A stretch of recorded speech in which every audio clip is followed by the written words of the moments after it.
कैसे हैं दोस्त सब। आशा करता हूँ आप लोग स्वस्थ होंगे, मस्त होंगे और अपनी तैयारी में व्यस्त होंगे। आज घटना चक्र का हम लोग इतिहास के बारे में तैयारी करते हैं। सबसे पहले ये देखते हैं कि इतिहास का पिता हेरोडोटस को कहा जाता है और हेरोडोटस ने एक पुस्तक लिखी थी। उस पुस्तक का नाम था हिस्टोरिका। उन्होंने इतिहास को 3 क्रम में बांटा: प्राक इतिहास, आद्य इतिहास और ऐतिहासिक युग। प्राक इतिहास वो था जिसमें कि लोग पढ़ना लिखना नहीं जानता था। आद्य इतिहास में लिखा लेकिन ऐसा लिखा कि उसे आज तक पढ़ा नहीं जा सका है, और ऐतिहासिक काल में लिखा और पढ़ा दोनों गया। अब प्राक इतिहास को कुल 4 भागों में बांटा जाता है। कौन कौन? पाषाण काल, पुरापाषाण काल, मध्य पाषाण काल, नव पाषाण काल या उत्तर पाषाण काल और ताम्र पाषाण काल। अब पाषाण काल को 4 भागों में बांटा गया। कौन कौन? पुरापाषाण काल, मध्य पाषाण काल, पुरापाषाण काल, मध्य पाषाण काल, नव या उत्तर पाषाण काल और ताम्र पाषाण काल। अब नाम से ही क्लियर है। जैसे पुरापाषाण काल मतलब क्या? एकदम पुराने ज़माने का। पुरापाषाण काल वो हो गया जिसमें कि मानव जो है आदि मानव की ज़िंदगी जीता था, आखेटक रहता था। आखेटक मतलब शिकार करके अपनी जीवन यापन करता था, खानाबदोश होता था। और इस समय की सबसे बड़ी उपलब्धि आग की खोज है। अब दूसरा नंबर है मध्य पाषाण काल। मध्य पाषाण काल मतलब बीच वाला पीरियड, मतलब जो पूरा पाषाण के बाद का समय है। मध्य पाषाण काल में छोटे छोटे हथियार बने, अतः इसे मैक्रोलिथ कहा गया। मैक्रो मतलब छोटा और लिथ मतलब होता पत्थर।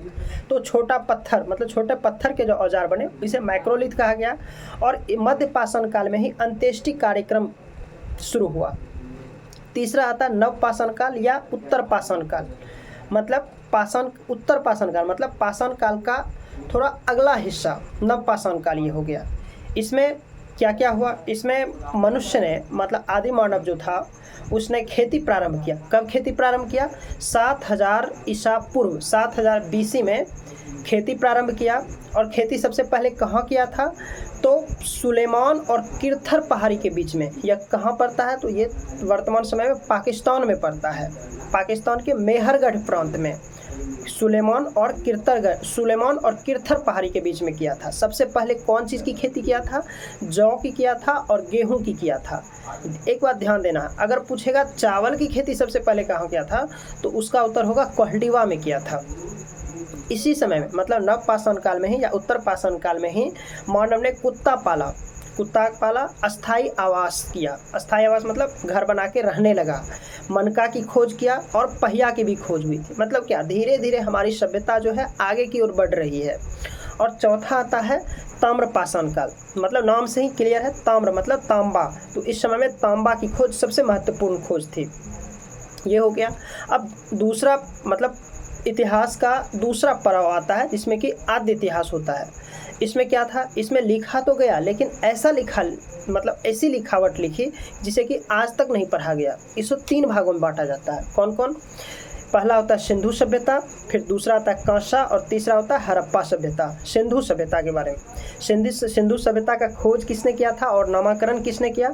सिंधु सभ्यता का खोज और नामकरण किया था जॉन मार्शल ने।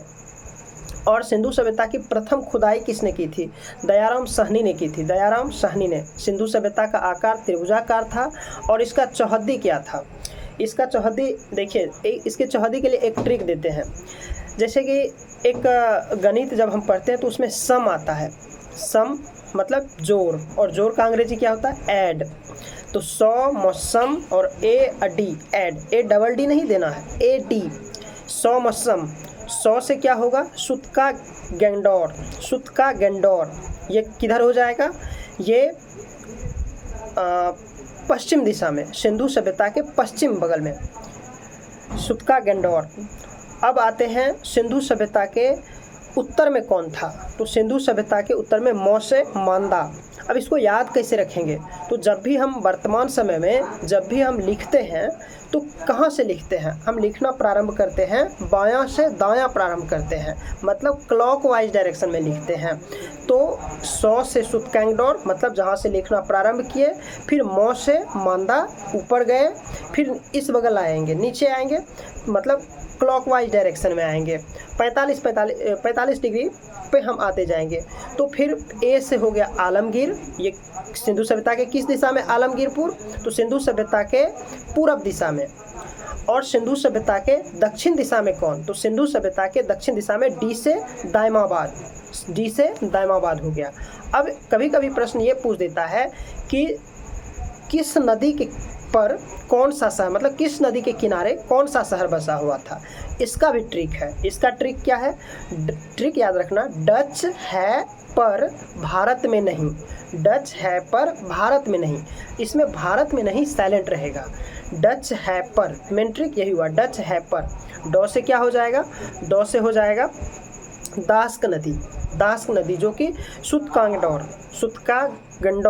गंडौर पर, मतलब दास्क नदी के किनारे सुतका गंडौर था, हो गया डॉ। चौ से चिनाब नदी। चिनाब नदी मतलब मांदा, चिनाब नदी के किनारे मांदा शहर विकास हुआ। मांदा शहर का विकास हुआ। अब तीसरा आता है से क्या हो जाएगा? है से हिंडन नदी हो जाएगा। हिंडन नदी के किनारे आलमगीरपुर का विकास हुआ। और फिर आता है पर से हो जाएगा प्रवरा, ये सिंधु सभ्यता के दक्षिण में प्रवरा नदी के तट पर, प्रवरा नदी के किनारे दायमाबाद शहर का विकास हुआ। प्रवरा नदी को कभी कभी ऑप्शन में गोदावरी नदी भी कहा जाता है, तो वो भी हो जाएगा। प्रवरा नदी बोले या फिर गोदावरी नदी बोले, दोनों होगा।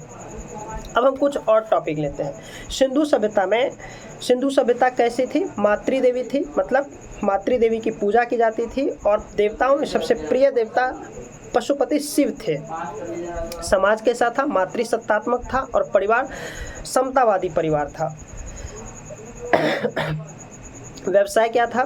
व्यवसाय व्यापार था। विदेशों से व्यापार भी होता था, खास करके फारस मतलब ईरान से व्यापार हुआ करता था।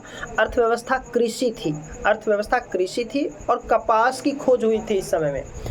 किसकी? कपास की खोज हुई थी।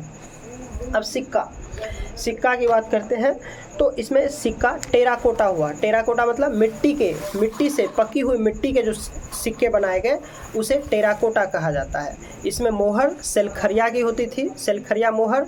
और मोहर पर बैल या गेंडा, एक सींग वाले बैल या गेंडा प्राप्त हुए हैं।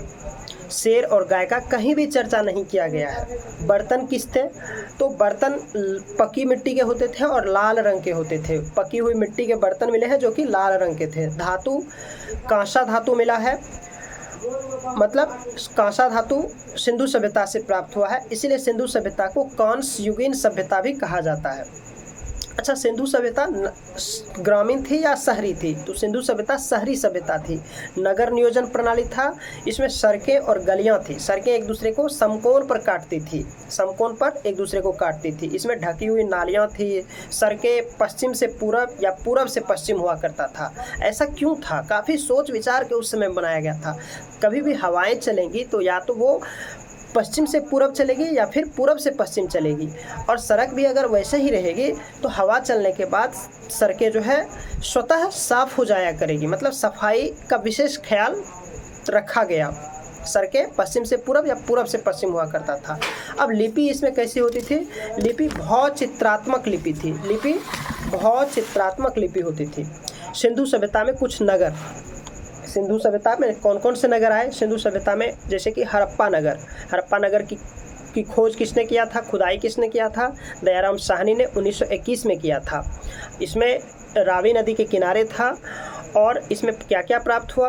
तो खुदाई में स्वस्तिक चिन्ह प्राप्त हुआ, हाथी, लकड़ी के ताबूत, ये सब चीज़ें हड़प्पा से प्राप्त हुए हैं। कौन कौन चीज़? स्वस्तिक चिन्ह, हाथी, लकड़ी के ताबूत। अब आते हैं मोहनजोदड़ो, सिंधु सभ्यता का दूसरा नगर मोहनजोदड़ो। एक क्वेश्चन इसमें बहुत ही इंपॉर्टेंट होता है। क्या क्वेश्चन है? क्वेश्चन ये है कि मोहनजोदड़ो से सबसे बड़ा नगर कौन प्राप्त हुआ? सबसे बड़ा घर कौन सा प्राप्त हुआ या सबसे बड़ा इमारत कौन सा प्राप्त हुआ? तो उसे अन्नागार कहा जाता है। अन्नागार सबसे बड़ा प्राप्त हुआ था। इसमें स्नानागार भी था, कांसे की नर्तकी, मतलब मोहनजोदड़ो की खुदाई से क्या क्या प्राप्त होता है तो ध्यान दीजिएगा। अन्नागार, स्नानागार, कांसे की नर्तकी प्राप्त हुई है, कुआं मिले हैं, मृतकों का टीला मिला है। मोहनजोदड़ो मतलब ही होता है, मोहनजोदड़ो का अर्थ होता है मृतकों का टीला। मृतकों का ढेर सारा शव प्राप्त हुआ है, तो मृतकों का टीला इसीलिए इसे कहा गया है।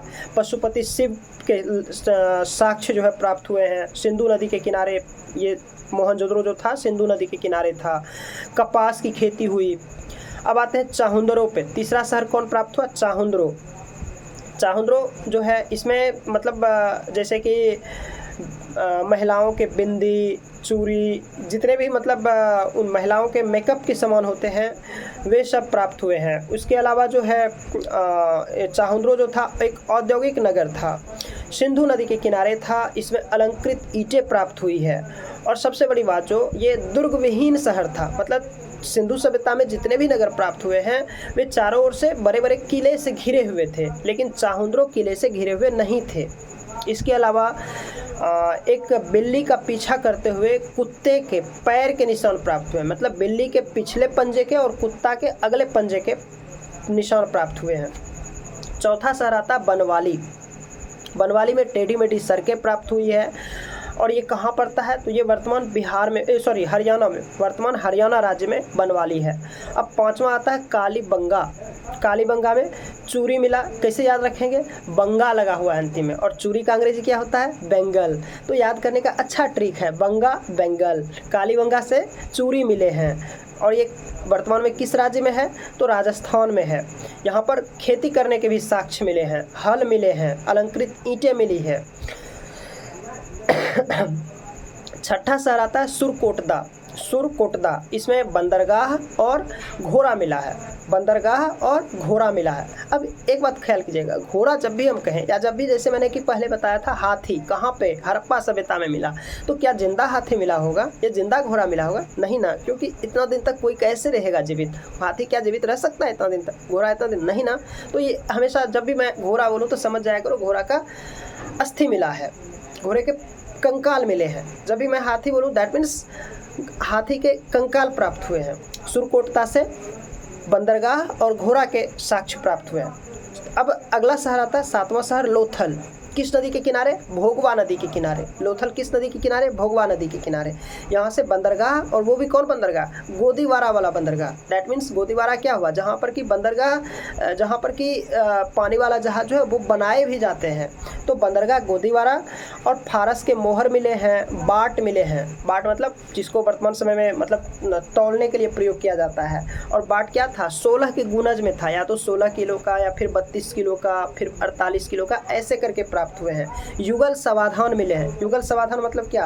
युगल समाधान कहीं ना कहीं उस समय के सती प्रथा का भी मतलब सती प्रथा की तरफ इंगित करता है, जो उस समय में शायद सती प्रथा भी था। इसीलिए मतलब एक ही खुदाई में, एक ही कब्र में युगल मतलब पति और पत्नी दोनों के शव प्राप्त हुए हैं। और ये अगला शहर कौन था? अगला शहर 8वां नंबर पे आता रंगपुर। यहाँ से धान की भूसी प्राप्त हुई है। तो ये कुछ सिंधु सभ्यता के प्रमुख नगर थे। कितने? टोटल 8 हो गए। अब आता है सिंधु सभ्यता का सबसे सुनियोजित शहर कौन था? सबसे सुनियोजित शहर मोहनजोदड़ो था। मोहनजोदड़ो का अर्थ क्या होता है? मृतकों का टीला होता है।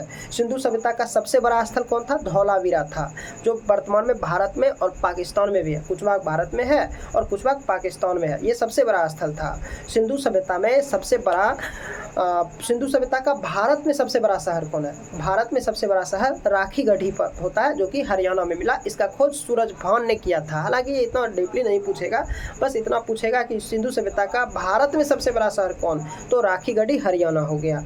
और सिंधु सभ्यता का सबसे बड़ा शहर कौन? सिंधु सभ्यता का सबसे बड़ा शहर पटना। ये सब ध्यान रखना है। अब सिंधु सभ्यता में कुछ सिक्के भी चलाए गए। तो सबसे पहले हम ये देखें कि सिक्के के अध्ययन को कहते क्या है। सिक्के के अध्ययन को न्यूसिमेटिक्स कहते हैं। न्यूसिमेटिक्स कहते हैं। सिंधु सभ्यता में टेराकोटा चलता था, मतलब मिट्टी का सिक्का चलता था। यूनानी यहाँ पे यूनानों ने सोना का सिक्का चलाया। यूनानों ने सोना का सिक्का चलाया। कुषाण ने शुद्ध सोना का सिक्का चलाया। कुषाण ने शुद्ध सोना का सिक्का चलाया। गुप्त वंश ने अशुद्ध सोना भी चलाया, सबसे ज़्यादा सोना चलाया, और चांदी का भी सिक्का चलाया। मौर्य वंश ने आहत मतलब प्राचीन सिक्के को आहत कहा जाता है। तो मौर्य वंश ने आहत और पंचमार्क चलाया। सातवाहन ने सीसा का सिक्का चलाया था, सातवाहन ने सीसा का सिक्का चलाया। शिहाबुद्दीन ने चमड़ा का सिक्का चलाया। ये एक्स्ट्रा है, याद रखना, एक्स्ट्रा कुछ फैक्ट्स होते हैं जो कि पढ़ाने के क्रम में बीच बीच में आ जाया करता है, तो वो भी बताते चले। तो शिहाबुद्दीन ने चमड़े का सिक्का चलाया। ये चमड़ा का सिक्का क्या होता था, मतलब आपको याद होगा कि जब हुमायूं और शेरशाह सूरी के बीच में 1539 ईस्वी में और 1540 ईस्वी में युद्ध हुआ था। 1539 में कौन युद्ध, 1539 ईस्वी में युद्ध हुआ था आपको, 1540 ईस्वी में कन्नौज का युद्ध हुआ था, जिसे बेलग्राम का युद्ध भी कहते हैं। तो उसमें जो है जब हुमायूं हारने लगा था तो वो गंगा नदी में कूद गया था, और उस समय शिहाबुद्दीन नामक एक व्यक्ति ने उसकी रक्षा की थी, मतलब उसकी जान बचाई थी। इसीलिए हुमायूं ने एक दिन के लिए उसे शासक बनाया था, राजा बनाया था। तब उसने एक दिन में चमड़े का सिक्का चलाया था। और समुद्रगुप्त ने मयूर शैली को प्रारंभ किया, समुद्रगुप्त ने मयूर शैली को प्रारंभ किया। तो ठीक है दोस्तों, आज के लिए इतना ही। देखते रहिए वीडियो को, चैनल को लाइक भी कीजिए, सब्सक्राइब कीजिए, शेयर कीजिए, ताकि आपको जो भी वीडियोज़ डाले जाएँ, अपलोड किए जाएँ, तो उसका नोटिफिकेशन सबसे पहले मिले। साथ ही आप लोग स्वस्थ रहिए।